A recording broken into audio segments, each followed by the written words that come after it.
apply, tell us about a cool project that they've done, their thesis, their capstone, maybe an internship that they've done. And we select 10 students who have 3 minutes and 1 slide each to present to us and tell us what they've been working on this past year, 2 years, 3 years, 4 years for some of you in your time at the McCourt School and at Georgetown University. So how it's going to work tonight, all of our students, like I said, have 3 minutes and 1 slide that we've randomly selected the order that they're going to be presenting in, and we're going to introduce you to them, and then I will start the clock, and then they will give their presentations. There are prizes tonight. We have 1 grand prize of $750. And then there will be 2 runners up who will receive $375 each. Thank you, Gabriel.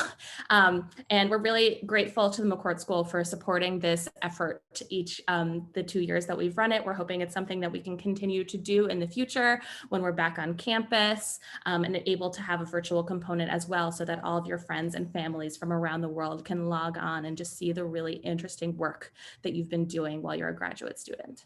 So thank you to our students. Thank you to all of our students who submitted proposals, but a huge thank you to our 10 selected students for the work that they've done to put these together and these presentations together this year. I'm really excited to see what you guys are going to tell us about tonight.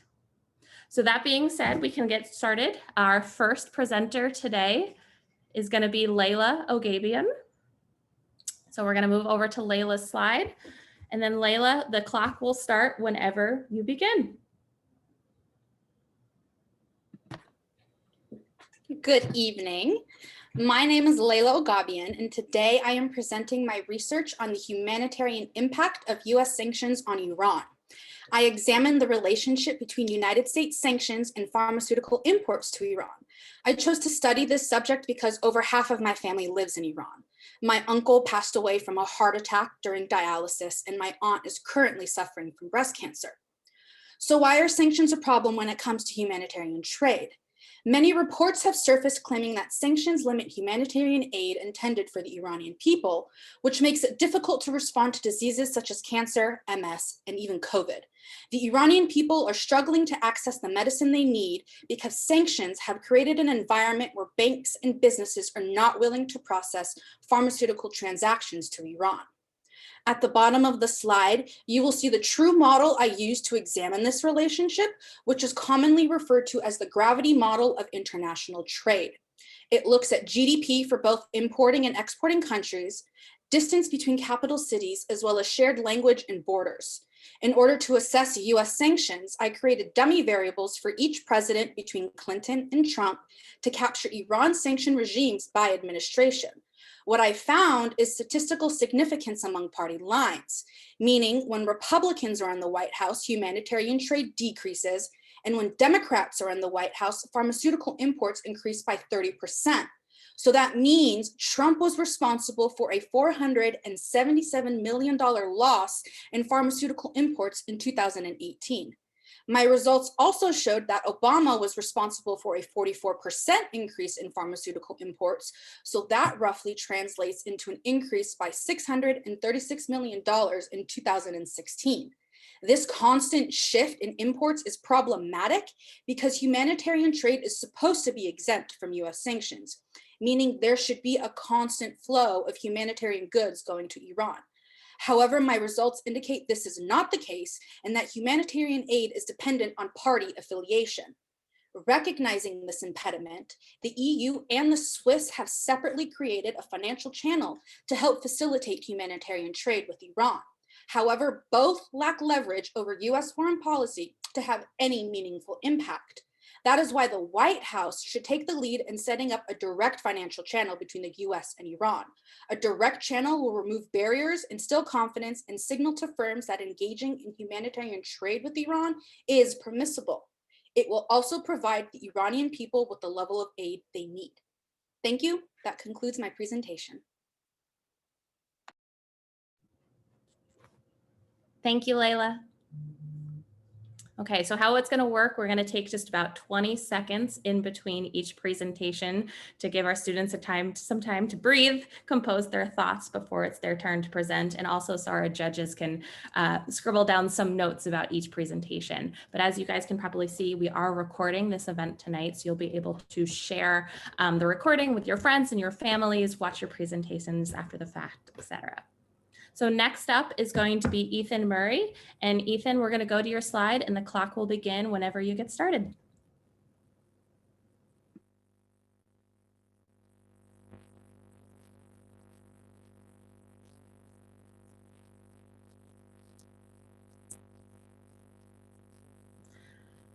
Hey, Ethan, I think your volume is out.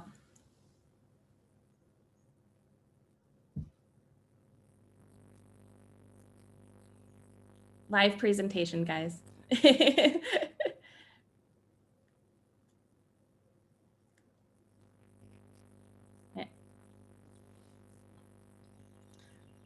Still can't hear you. Can anybody hear Ethan? It's not just me, right? I can't hear him either. Okay. All right. Ethan, do you maybe want to maybe try turning your video off and just doing audio? Would that help?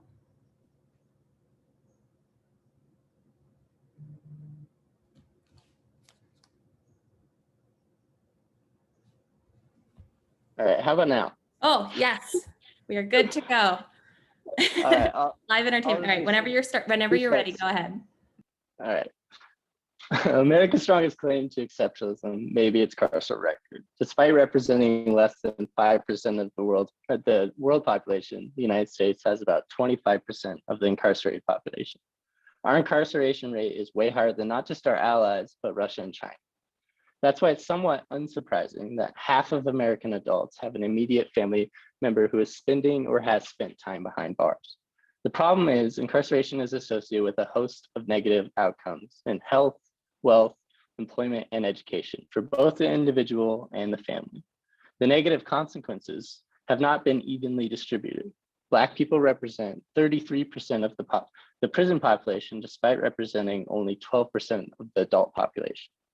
Moreover, there's a general consensus in sentencing research that Black defendants receive longer sentences on average than similarly situated white defendants. In other words, longer sentences for the same crime. What does race and mass incarceration have to do with human trafficking? First, the precursor to modern sex trafficking laws in the United States, the Mann Act of 1910, had racist roots. One of the first charged was a man who proudly punched the face of white supremacy, heavyweight champion of the world, Jack Johnson. Beyond beating the, quote, great white hope, Jim Jeffries, for the boxing title, the man shown in the left corner dated and married white women. The state didn't even try to hide its motivations. The prosecutor claimed Johnson to be, quote, the foremost example of evil in permitting the intermarriage of whites and Blacks. Second, research on human trafficking rarely focuses on defendants. My thesis sought to answer three questions that have yet to be addressed in human trafficking literature. Who is being prosecuted? What happens after they are charged? And does race play a role in sentencing outcomes? First, I observed the overwhelming majority of defendants in minor sex trafficking cases between 2000 and 2015 were Black, in the top right corner. Next, using a log linear Tobit model that controlled for various defendant demographics, judge characteristics, legal process variables, and time-fixed effects, I found that one, Black defendants receive sentences that are approximately 6% longer on average than those received by white defendants. Two, sentences tend to be harshest for young Black defendants. Both of these findings are statistically significant. My hope is these findings will make the anti-human trafficking community question its punitive impulse. Whether that's investigating why Black people are prosecuted more often than white, why we have more minor sex trafficking cases than labor trafficking cases, or eliminating mandatory minimums. I hope this is a beginning. In cases of heinous crime, it is difficult to consider the overall harm done by punishing offenders, but that doesn't make it any less necessary. Thank you, and sorry about the technical difficulties. Thank you, Ethan. And thank you for being such a trooper to figure that out. We really appreciate it. All right. So our next presentation is going to come from Jiaqi Zhao. Jackie, whenever you're ready, you can get started. Okay. First, thank you so much for everyone being here today. At the beginning of the pandemic last year, I found it was very difficult to buy PPE. Much news reported that China exports or donated lots of PPE to other countries. I am curious whether China's PPE export is associated with its political consideration. Based on previous literature, AIIB came into my mind. A hypothesis that AIIB membership will lead to better access to China's PPE. It is a fact that China is the largest PPE producer and exporter in the world. In recent years, negative attitudes towards China have increased. China has aimed to increase its positive influence in the world. Yu from National University of Singapore said that the establishment of the AIIB is a remarkable economic activity with huge strategic and political importance. From AIIB perspective, first, PPE support is critical to economic recovery, which would promote effective operation of the AIIB, and this is what China wants to see.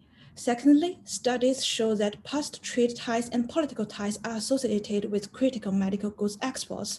Third, China may want to strengthen its economic network through PPE support. After conducting further statistical analysis, I found that there is a significant positive association between AIIB membership and the value of China's PPE exports. And here are two graphs of impulse response functions. The left is for AIIB, and it shows that China's PPE exports respond to the number of COVID-19 cases. And the right is for non-AIIB, while the US is excluded as it is an outlier. This shows the association does not show up for non-AIIB countries. However, more qualitative evidence is needed to determine whether China's PPE exports are driven more by political than by monetary considerations. Because it seems more PPE go to rich countries. For example, the US, a non-AIIB country, and the country that has most COVID-19 cases, as well as the country which may be most eager to thwart China's development, received the greatest amount of China's PPE. Nearly 1/3 go to the US.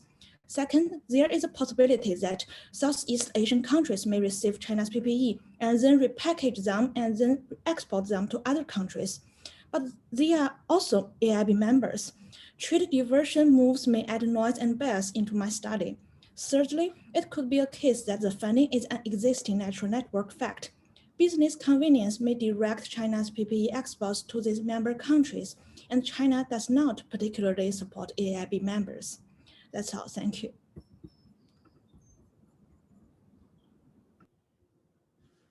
Thank you very much. Great presentation. And you guys are doing a really great job of staying under 3 minutes. I'm so impressed by how much information you're able to give in one slide in just one 3-minute presentation. So very well done. Thank you. By the way, I just want to add one sentence. So actually the background of my slide, there is a map, there is a world map, and the dot Singapore and the dot Beijing is just like located on the map, but I don't know why it disappeared. So it looks like a little bit weird. Okay, I apologize. I will make sure the judges get the correct version. Thank you for letting me know. All right. So we're going to go on to our next presentation, which is going to be by David Paul. And David, once we get to your slide, you can begin whenever you're ready. Terrific. Thank you, Jackie. One of the most striking things about the Derek Chauvin trial was that he had over 18 prior complaints against him. This begs the question, if Minneapolis had had stronger disciplinary procedures, could the murder of George Floyd have been prevented? Advocates have increasingly called for the use of civilian review boards, which gives panels of citizens the right to investigate complaints against police departments, to investigate use of force incidents, and to administer disciplinary decisions for officers. This is good because it gives citizens a direct role in police accountability. But how does it work in practice? This past year, I've been working with Dr. Andrea Headley here at McCourt to look at an East Coast city that has a civilian review board. We've analyzed over 80 interviews with stakeholders, and what we found is that oftentimes efforts to hold the police accountable reproduce the same power dynamics that lead to the problems that we're currently facing today. Looking at the quotations from our research here on the slide, we see that one problem with their civilian review board was that the mayor had the sole right to appoint people to the board. When people on the board began to push for true discipline, he replaced many of those members with those who were politically connected and more sympathetic to the police. In fact, there was a 2-year period where there were too few members to hold a quorum, and that led to a large backlog in cases that weren't addressed. A community leader who used to be on the board said it became a rubber stamp and that they lacked the objectivity needed to deliver accountability. The Civilian Review Board lost legitimacy in the broader community and also within the police force. This retired police officer said that it's a good principle, but he viewed it as being full of political cronies and that officers felt that they wouldn't get a fair hearing from the people, saying that they would feel hunted. We saw similar bad outcomes in Louisville, where Breonna Taylor was murdered. This was because their Civilian Review Board didn't have the power to issue binding decisions. They could only issue recommendations. And they also didn't have the power to subpoena the information they needed from the police department. When we hear stories like this, it's easy to feel discouraged, but I think there's actually 2 strong reasons to feel optimistic. The first is that activists and legislators are learning from these failed police review boards, and there's a few easy and straightforward reforms to make them better. The first is to ensure that there's representation from marginalized communities rather than people who are politically connected, and that either the mayor or the city council doesn't have sole responsibility for appointing members. They also should have access to legal counsel outside the city government that can be objective and the power to get all the information they need from the police department in order to conduct their recommendations. They also need to be able to issue binding decisions rather than just recommendations that police departments can take or leave. The second reason to be optimistic is that in the past year, because of activism, the states of Virginia and Maryland have passed legislation asking cities to establish police review boards according to those best practices. This means that when citizens like us push our politicians, we can get a tangible role in police accountability. And if you live in DC, Virginia, or Maryland, soon you'll be able to make sure that your police force has a well-functioning civilian review board. Last week, we all saw a powerful first step towards police accountability. These civilian review boards are not a silver bullet, but I think that if we implement them well and design them well, they can help make accountability the rule and not the exception. Thank you.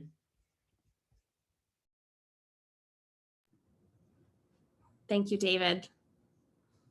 As you guys can see, it's a very large diversity of issues that our students focused on this year, and it's so wonderful to see the work that they've been doing. All right, our next presentation is going to be from Alan Church, and Alan will bring up your slide, and then whenever you're ready, you can get started. Okay, great. Thank you, Jackie, so much for introducing me. So hi, everyone. My name is Alan Church. As some of my colleagues and classmates here know, I actually grew up in Washington, DC. I went to middle and high school in the northeastern part of Washington, DC. Now I have the privilege and the honor of completing graduate school in the same city, hopefully in a few weeks at Nationals Park. But today I'm sharing the results of a machine learning study that I started in September of last year as DC and also the broader country was still reeling from a summer of protests over the murder of George Floyd and of several other African Americans after their encounters with the police. And so I wanted to focus today on my analysis, which indicates how African Americans, particularly African American men in Washington, DC in 2019 were statistically far more likely to be not only stopped by the DC police, but more importantly, have the police initiate what's known as a protective pat down or a frisk of their body or property. I'd like to focus today to emphasize that these results are in fact a consequence of a statistical phenomenon that's known as selection bias, where the data set itself is biased. It's contaminated because the data collection, in this case, the police, chooses to engage with a non-random subset of the population. In this case, the DC police disproportionately chose to engage with and pat down African Americans, particularly men. In terms of methodology for my project, I used an unsupervised machine learning approach that looks at the probabilities that certain rules or characteristics would occur together in a data set of over 19,000 police stops that occurred in the second half of 2019. In this case, the highest likelihood of probability of co-occurring characteristics were that 1, an individual stopped by DC police was African American, 2, that they were male, and 3, that they had a protective pat down performed on their body or on their property. I think that it's important, after looking at this analysis, to look at the path forward. And that, I think that the DC police needs to continue this data collection and keep making it available to the public. In addition to this, I would like to see the DC police include statistics on use of force at an individual level, just as they release these individual stop records. In fact, in 2016, DC policy passed by the City Council mandates that such data is not only collected, but also released. However, as of today, the DC Police Department has not fulfilled this mandate and has not made such individual data publicly available. That concludes my presentation, and thank you. Thank you, Alan. All right. So we're halfway through, five presentations down and 5 more to go. And as you can see, we move pretty quick when they're only 1 slide and 3 minutes long. So we're going to move on to our next presentation, and that is going to be from Andrea Lau. Andrea, when we bring your slide up, you can begin whenever you're ready. Thanks, Jackie. Today, I'm presenting on the disjointed state of source of income laws around the US. I will make the case that states, counties, and cities are covered by uneven levels of protections, which does not adequately address need. Source of income, or SOI laws, prohibit landlords from rejecting potential renters based on their use of a housing choice voucher. Voucher holders pay 30% of their income to rent and utilities, while the government subsidizes the rest. However, they face stigma and discrimination in the rental housing market. Denial rates for voucher users can reach as high as 76% to as low as 15%. It's therefore apparent that SOI laws are necessary, but inconsistent levels of protections leave the 2 million families who use vouchers nationwide unprotected based on where they live. Currently, 12 states and 87 counties and cities have passed some version of an SOI law of various strengths. However, in order to assess the efficacy of such legislation, policymakers need more comprehensive knowledge about the nature of these protections. My research was born from this imperative. I used a data set from the Urban Institute that aggregated SOI protections across the US to curate the following 3 takeaways. First, my visualization on the left shows that the early surge in state laws in the first 20 years studied were leaders for the later surge of counties and cities passing laws in the most recent 25 years. My second visualization on the bottom right was founded on the intuition that explicitly mentioning vouchers in SOI laws should make laws stronger, because that makes court interpretation clearer and provides landlords with more incentive to accept vouchers. Unfortunately, across jurisdictions, vouchers are not explicitly mentioned in 100% of the laws. Finally, my third visualization on the top right allows us to answer the question, what causes the disparity across states' protections for voucher households? My research tested the hypothesis that jurisdictions with greater voucher-based need have passed some level of a voucher protection law. The wide range in protections that I found likely explains the variation in states' voucher denial rates. Some states are receptive to voucher income, while others are not. In summary, it's clear that we need to understand what kind of source of income laws are most successful at preventing voucher discrimination if we want to improve the viability of housing vouchers as an effective and sustainable pathway to affordable housing.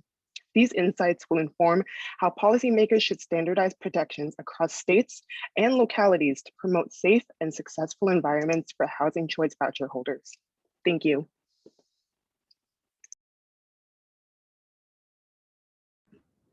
Thank you, Andrea.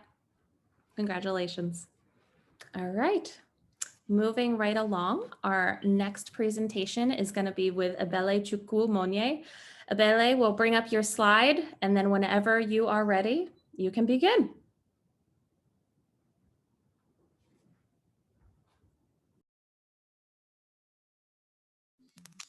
Thank you, JC. Thank you everybody for coming today.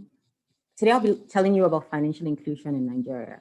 This is a topic I've researched on extensively since I came to McCourt, and it's a pleasure to share my results with you. Just to give you some context, financial inclusion is defined as the process of getting affordable finance to the adult population in a country. And digital financial services have to do with imbibing technology, including technology into achieving the same objectives. And also, there are over 30 million unbanked Nigerians, and 71% of those people answered yes to owning mobile phones. This statistic I just shared with you is very important for later in our discussion. And one will ask why we're so interested in financial inclusion in Nigeria. And it's because it's projected to be able to increase gender inclusion, digitize businesses, create 3 million new jobs. And then a combined effect of all of these things is estimated to increase the Nigerian GDP by $50 billion. And then just to tell you what the fintech numbers are in Nigeria, we have about 210 fintech firms, and about $560 million have been invested in these firms. And this is about a 197% increase in investment over the past 3 years. And with all the money and the effort that has gone into these fintech firms, they have been able to attract 1 million saving customers, 3 million customers in search of loans. They have been able to reduce transaction payments by up to 50 to 80%, and they offer their users about 2 to 3 times more interest rates on their savings. And I can't just come and start telling you about Nigeria without telling you a bit about our demographic and who we are as a people. So the adult population in Nigeria is estimated at 99 million, and 49.9 of these are women and 49.7 are men. And about 60 million live in rural areas, while 30 million live in urban areas. The graphs at the center of my presentation help us see the current status of financial inclusion in Nigeria. The 2 graphs on top show us that financial inclusion, they show us that the northern states have more rates of financial exclusion. The 2 graphs in the middle show us the banking status of the Nigerian adult population. And in this graph, you see that mobile money uptake is really tiny. That figure is 3 million. Also, we see that from the last 2 graphs that people living in rural areas are more likely to be excluded than people living in urban areas, and women are more likely to be financially excluded than men. And when surveys asked people why they were financially excluded, they had different responses. And I thought it would be really, really insightful to make a word map out of this. And we see that the top 3 reasons why people gave include distance, low income, and unemployment. And for my summary, in a lot of memos that I have written, some of the things I have thought about and some of the things that have been backed by research that could increase access to finance include focusing on funding, regulation, mass public information, strategic partnerships, and corporate governance. Thank you. Also, just an aside, in case you're ever on a game show, this color was, the color in the center is green, white, green, which is the Nigerian flag. So if you're everyone who wants to be a millionaire and they ask that question, I would like you to get that too. Thank you. Thank you, Abele. Well done. Okay. Moving along, our next presentation is going to be by Lily Tremblay. Lily, are you here and your tech is ready? Yes. Okay. Okay. I will time you whenever you are ready, when we'll bring up your slide and you're ready to go. Have you heard that ocean warming and immigration crisis at the United States-Mexico border are intrinsically linked? Today, I'm going to talk to you about climate-induced migration from Central America's Northern Triangle. A recent study suggested about 311,000 people left Honduras, Guatemala, and El Salvador annually from 2014 to 2020. Notably, this region has faced periods of prolonged drought across the southern coast and excessive rainfall in the northern coast from the strong annual El Niño ocean warming events. Quantitative evidence studying the link between variable weather events and migration patterns is sparse, with a small majority of studies coming out within the last decade. My research identifies a new methodological approach to studying this topic. Every time you type a word into Google, they store that information in a global database. Using migration-specific terms, such as the Spanish term for border and visa, I use the data Google collects to model migration patterns and climate trends. The terms I utilize are unique to someone from the Northern Triangle logging into the internet to find migration routes and related information. These terms are constructed into a single value to represent a person's intent to migrate. The model studies the period from 2010 to 2018 across states in the Northern Triangle. My model supports a statistically strong link between rainfall and intent to migrate, specifically in the coastal regions most affected by the El Niño events. The correlation between rainfall and intent to migrate is negative, implying that for lower patterns of rainfall, there are higher rates of search frequency. The top left figure shows a distribution of monthly precipitation amounts for my model data for the southern and northern coast and inland regions of the Northern Triangle. A greater amount of low rainfall is shown in the first blue distribution representing the southern coast, showing higher frequency around 0 millimeters of precipitation. The southern coast is facing the greater patterns of low precipitation explained in my model, caused by the El Nino drought events. The bottom left figure displays an important factor in the human response to extreme weather: gross domestic product. 30% of the Northern Triangle's economy is rooted in agriculture, with agricultural labor being the primary source of employment. The red and orange states signify values of higher GDP, while blue represents lower values. Positive model significance, denoted by the plus signs, is observably correlated with higher values of GDP. In other words, the model shows greater intent to migrate in states with major export crops being affected by patterns of variable rainfall and drought. This map also illustrates the positive model significance across the majority of the southern coast. The strong quantitative evidence presented today supports the use of Google Trends search terms as a valid methodological approach to study migrant flows. The data is free to all researchers and is available globally in countries with access to the internet. My study's approach can be employed and refined to continue to develop the body of empirical evidence for climate-induced migration. As public policy students, it is up to us to provide policymakers with evidence on complex topics such as this one. Thank you for your time and have a great rest of the presentations. Thank you, Lily, and thank you for a great presentation. It's so nice to see all of these awesome data visualizations that you guys have put together for your information and your slides. A big shout out to all of our data viz professors out there and all of your different professors that you've worked with on this work. So thank you. I know some of you are watching tonight. All right, so on to our next presentation. It's going to be by Aubriana Osorio. Aubriana, we'll get started whenever we get your slide up, and you can begin. All right, thank you. I'm going to present some of my thesis results. I wrote my thesis on what is called perinatal insurance churn, which really just refers to any kind of disruption in health insurance coverage around the time of pregnancy and childbirth. My data come from the Survey of Income and Program Participation, and these are actually the first results on the topic that I know of to use these data and to run the probit regressions that I did. So I looked at which characteristics might make some women more likely than others to change or lose coverage before and after they give birth, because if some groups of women systematically have less stable insurance coverage and access to healthcare, churn could be contributing to the decades-long disparities in maternal health outcomes in the US. So my first chart shows how likely women with each characteristic were to churn compared to the reference group. So for example, the Hispanic women in my sample, women in fair or poor health, and women in the bottom half of the income distribution were all more likely to have an insurance disruption. But the biggest predictor was that longest bar towards the bottom. Women who had Medicaid in the month that they had their baby were almost 50% more likely to change or lose their insurance than women who had private coverage, even after controlling for all of these other characteristics listed, suggesting that something programmatic about the public health insurance program could be exposing its mothers to higher probabilities of insurance disruptions. And this is not uniformly bad news. The chart on the right shows the percent share of my sample who retained their coverage if they already had Medicaid, or who switched into Medicaid from another coverage source between the different time periods.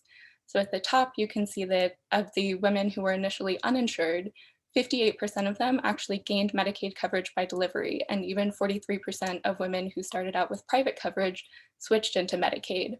And generally, even though these are still disruptions, coverage gains like this can be good if they show that Medicaid is there for women who need it during their pregnancies. But if you look at below that at the postpartum period, you can see in yellow that only about 60% of the women who had Medicaid at their delivery still had it 6 months later. Less than half still had it after 1 year, meaning that as many as 40 to 50% of these women lost their Medicaid coverage after they had their baby.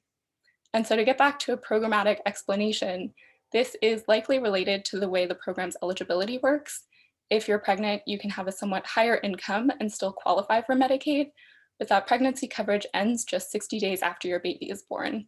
After that, you have to qualify at a potentially much lower income level to stay on the program or lose the coverage just 2 months after giving birth.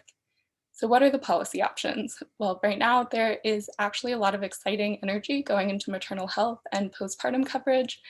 I just want to highlight one really important piece of the newly passed American Rescue Plan, which gives states the option to extend pregnancy Medicaid coverage through an entire year postpartum, which could reduce these 40 to 50% coverage losses, promote stable access to healthcare services, and ultimately improve maternal health outcomes. Thank you.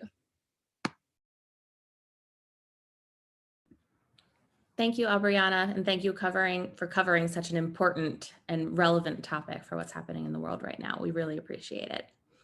All right, it's hard to believe, but we're actually on our last presentation of the night. When it's only 3 minutes long, this night goes really quickly.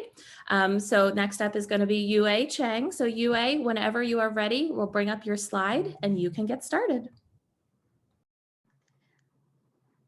Thanks, Jackie, and thanks everyone for giving me the opportunity to share my work today. I'm going to present my thesis that I've been working on during this year under the guidance of Professor Adam Thomas.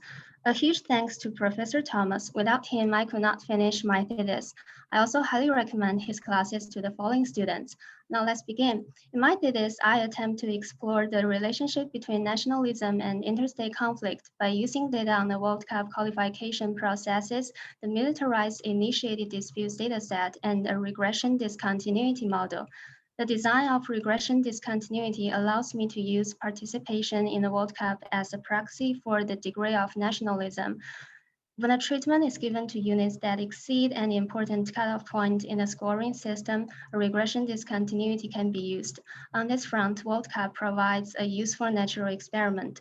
It facilitates a comparison of outcomes between the treatment group that scored just above the cutoff point and the comparison group that scored just below it. My analysis compares countries that barely made and barely missed this point threshold that determined whether countries qualified for the World Cup. As shown in my simplified coordinate system at the bottom right, on the right side of the cutoff point, the smiling faces represent countries that qualified for World Cup, while on the left side, the unhappy faces are countries that missed the soccer tournament. And I assume if countries participated in the World Cup, their nationalistic attitudes could increase, and thus increase their possibility of initiating war. My regression results suggest that nationalism has a positive relationship with international conflict, specifically from qualification for one World Cup to the next one. Countries that participated in the World Cup experienced an increase of about 0.6 in their average number of militarized initiated disputes. This is somewhat contrasted with the typical purpose of international sporting events that are regarded as a tool for promoting international peace. So policymakers really should think more deeply about their foreign policies and implications of their participation in future international sporting events, since nowadays the influence of nationalism still appears to be growing. Last but not least, for future study, are there other better alternatives for measuring nationalism? A potential approach could be the use of an instrumental variable, which is a more explicit measure of nationalism. But I'm also happy to chat and learn any thoughts from your guys on this front and also other fronts. And if you want to know more about my paper or have any questions or ideas, please feel free to reach out to me. Thank you. Thank you, Yue. Fascinating topic. All right. Well, those were our 10 presentations for this year's Student Showcase. Thank you all so much for the amazing work that you've done. It is just so wonderful after knowing you guys throughout your entire McCourt journey thus far to see the really cool work that you've done. And I'm so excited to see the work that you're going to continue to do both as a student and as an alum in the future. So thank you again. So just in terms of next steps, like I said, there are some prizes that are going to be awarded for tonight's Student Showcase. We're not going to award them right now. Sorry to disappoint. Our judges are going to have a little bit of time to think about your presentations. I'll be sending them the recording as well as all of you, so you can share this with your friends and your family so they can see the work that you've been doing. And our hope is that we'll be able to announce our prize winners early next week. So thank you again so much for supporting this year's Student Showcase. I think this is such a great little show and tell for us policy folks, and I'm really excited for us to be able to continue to host this in the future. So thank you, have a wonderful night, and congratulations to all of our students. Bye-bye.